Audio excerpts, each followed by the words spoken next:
Hey team, welcome to another Bullpen Bulletin with Coach Art and Building Better Baseball. Today we are going to talk about how to quickly identify age-appropriate drills. And there's really three simple steps that you need to take when you're trying to look for drills or you see a drill that you like. There's three different steps, three specific steps that you can take to identify if it's age-appropriate for your players.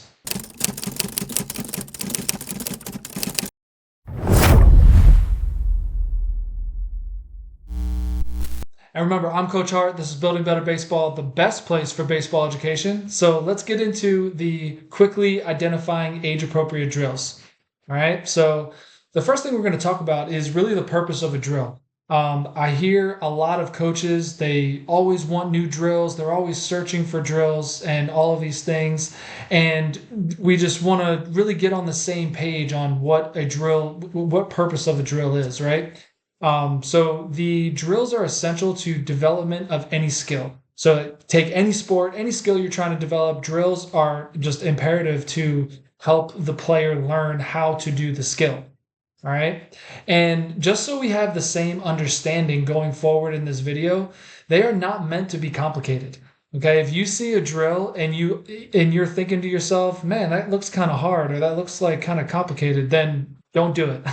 They are not meant to be complicated, especially for youth baseball players. They are meant to be age appropriate. So there are different levels of drills for different levels of players. There are drills that they do in high school and college and professional that a 6-year-old cannot do, right? And there are drills, and it can work the same way or work the other way, right? There are drills that 8-year-olds do that the professionals, it would be too simple for them or too easy for them, right? So they're supposed to be age appropriate. They're not supposed to be complicated for the player who is doing it. All right. Their purpose is to focus on a smaller piece of the skill puzzle. So take the skill of hitting, right? The drill is to kind of break it down and focus on one small piece of the puzzle, whether it be the hands or the head or the load or the feet or the stride or whatever, right? You're taking a small piece of the puzzle and you're working on that in order to improve the greater skill, right? And they take the macro and break it down into the micro. Okay. And I'm going to use these terms later on in the video. The idea is the player will improve at the micro piece, which will ultimately improve them at the macro skill, right? So you're taking those little pieces and you're improving them, and then all of a sudden that adds up to you being better at the skill itself. So just that's the purpose of a drill. So whenever you think about doing drills or you see a drill or whatever, I just want you to think about that definition, especially for your players. It depends on what age group you coach. It could be 6-year-olds, it could be 12-year-olds, whatever. Just make sure that you have this in the back of your mind when you're thinking about drills. All right, so the first step. The first step is the coach's explanation. This is the first step in identifying if a drill is age appropriate, is can you explain it, right? The first step in a player having success with a drill is the coach's ability to explain the drill. All right. And it really that's where it starts and stops, right? If you can't explain a drill to a child, then they're not going to have success with it, right? Even if the coach understands it in their brain, like let's say they have a baseball background or they played professionally or in college or whatever, and they understand the drill themselves, they still have to explain it in a way that children understand. And that's not easy to do, right? Not everybody can do that. A lot of people cannot take what they have in their brain, even if they understand it, and communicate it to adults, much less children, right? It's a hard skill to have. And explaining things to children in a way that they understand is not easy to do. So the coach, not only do they have to understand the drill, but you have to be able to explain it to your players, right?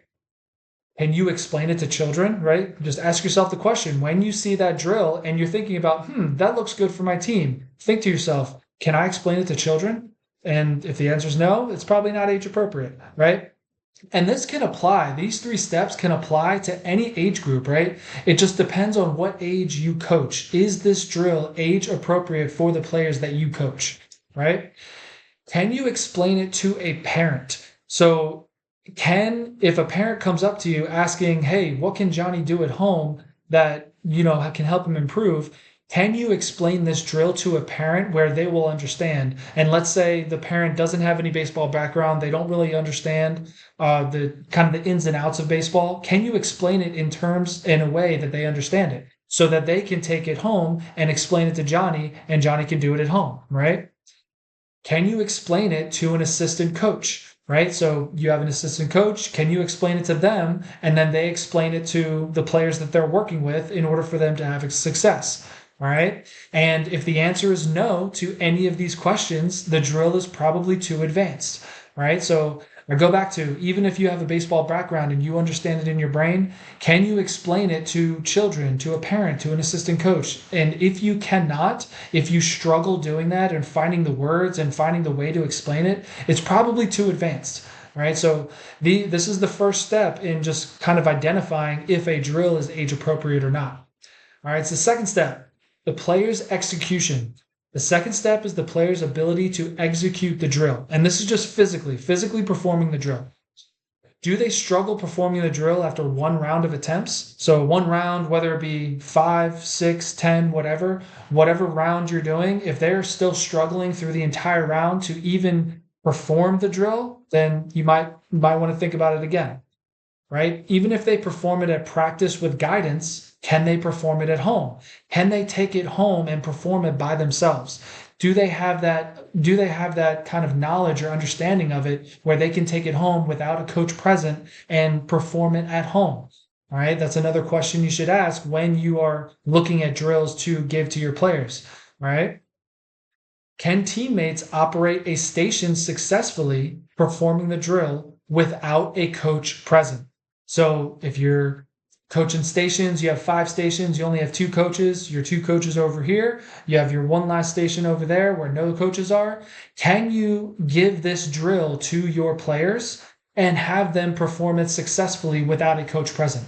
So one example I have is an example of like a simple drill is like a high T drill.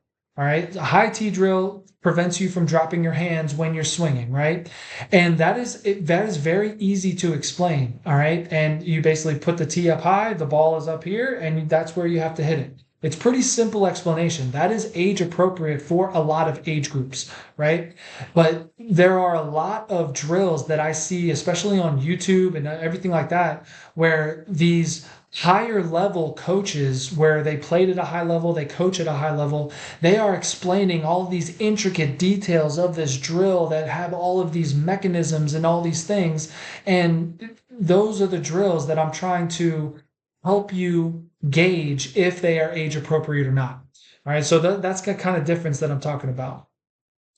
And if any of the answers are no, then it's probably too advanced, right? So if they cannot perform it, if they struggle performing the drill, then probably not age appropriate. If they can perform it at practice but not at home, if teammates can't operate it at a station by themselves, then it's probably too advanced. Okay, so these are the things that I want you to think about when you're looking at drills. All right, so the third step is a player's understanding. And this is different than the player's execution. It is a player's understanding. All right, so the third step is the most important one, and that is the why and the how for the player. All right, the player needs to understand why they are doing this drill and how it is helping them improve. That is one of the biggest things. Even if they can execute it perfectly, if they don't understand, if their brain is like this picture right here when they are doing the drill, that is not helping them.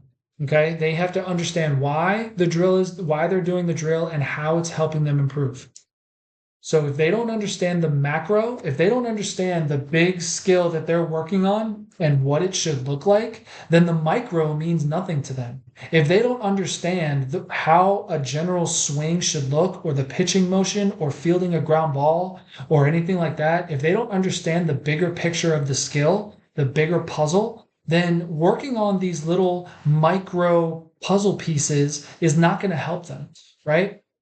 And you can take this explanation or understanding of a drill, even to the bigger skill itself. Like you can break down a skill like simpler and simpler so a younger child can understand. So if I was explaining a hitting to a 6-year-old, right, I would say there are 3 big pieces. There's your setup, there's the load, and there's the swing.